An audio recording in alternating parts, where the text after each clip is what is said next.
Aujourd'hui, je vais traiter l'argument la condensation dans la pensée de Freud.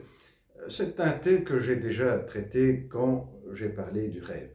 Ici, on va voir plus dans les détails la condensation, euh, qui ne se limite pas seulement à être un concept très important pour comprendre le rêve. Rappelons que la condensation est pour Freud un des mécanismes les plus importants du fonctionnement de l'inconscient.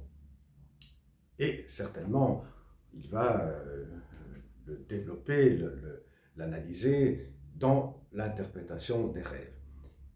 Attention, Freud le dit lui-même, la condensation en tant que telle avait été déjà découverte par d'autres auteurs, ou en tout cas décrite par d'autres auteurs. Ce que va faire Freud, c'est reprendre cette description, cette constatation, et lui donner une valeur très importante au sujet du fonctionnement à la fois de l'inconscient et du rêve. Car effectivement, la condensation avec le déplacement est un des mécanismes plus importants du travail du rêve. Le travail du rêve, qu'est-ce que c'est? Souvenez-vous, le travail du rêve est cette opération qui consiste à transformer, modifier des pensées qui veulent s'exprimer dans le sommeil pour déjouer la censure, pour surmonter cette barrière de la censure. Et en quoi consiste la condensation? Eh bien, la condensation est cette opération qui consiste à mettre ensemble plusieurs images dans une seule image. Et ces plusieurs images renvoient à des pensées différentes. Vous pouvez avoir dans votre rêve le corps d'une personne qui est composé par la tête d'un voisin, d'une voisine, de quelqu'un du travail et le corps de votre femme. Et vous pouvez continuer comme ça avec toutes sortes de combinaisons.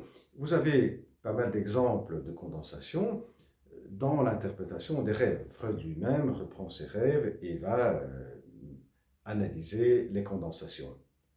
Rappelez-vous l'exemple, le rêve euh, de l'injection à Irma, où à un moment donné, Freud voit dans la tête de Irma plusieurs traits de d'autres personnes, de d'autres visages qui renvoient à d'autres personnes et d'autres pensées.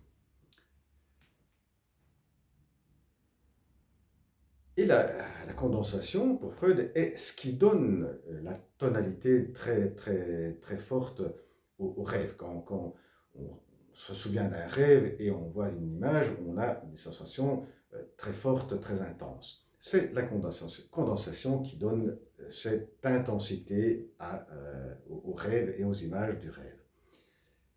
Et c'est également ce qui donne cette sensation d'étrangeté quand on se réveille et on se souvient d'un rêve, de l'étrangeté du rêve et ce côté très bizarre du rêve.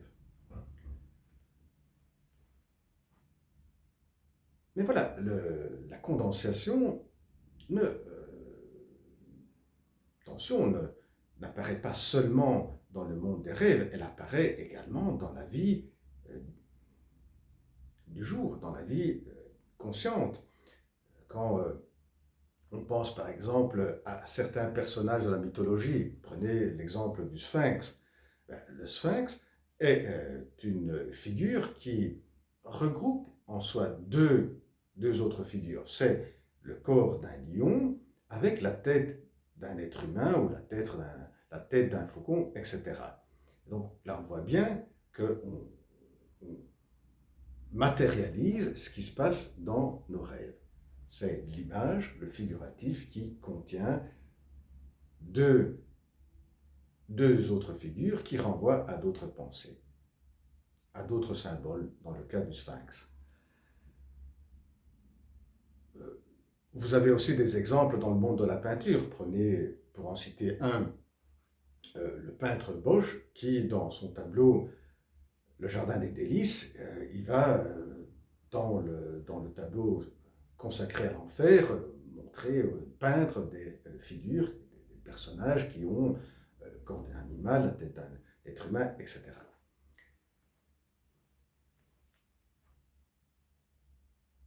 Mais la condensation, Freud va la reprendre comme concept important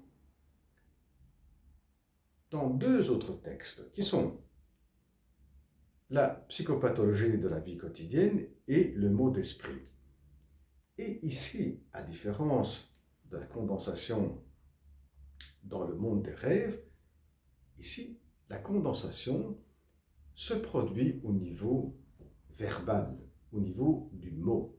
Dans le cas des rêves, c'est au niveau figuratif surtout que se produit, que opère la condensation. Dans la psychopathologie de la vie quotidienne et dans le mot d'esprit, c'est au niveau de la parole. Un exemple de la psychopathologie de la vie quotidienne est celle d'une dame, nous raconte Freud, qui dit pour qu'un homme lui plaise, il suffit qu'il ait 5 membres droits. Et Freud dit là, dans cette phrase, il y a 2 pensées qui sont condensées, qui sont fusionnées. Dans cette phrase vont converger 2 pensées. La première, c'est 4 membres droits, et l'autre, c'est 5 sens. Passons maintenant au mot d'esprit. Et là, Freud nous dit que la condensation est un des mécanismes qui participe à la formation du mot d'esprit. Souvenez-vous de l'exemple très connu, qui a eu un certain succès, Famillionnaire, qui condense 2 mots, 2 pensées, familiale et millionnaire. Et Freud va ajouter que dans certains cas où se produit un mot d'esprit grâce à la condensation, le nouveau mot qui va être construit, prononcé, pourra continuer à être utilisé en ayant un sens nouveau. Le cas de familionnaire, de ce mot d'esprit, bien, c'est un mot qui peut signifier se comporter d'une manière familiale avec un millionnaire. Et bien voilà en ce qui concerne la condensation dans la pensée de Freud. Bien, prochaine vidéo, au revoir.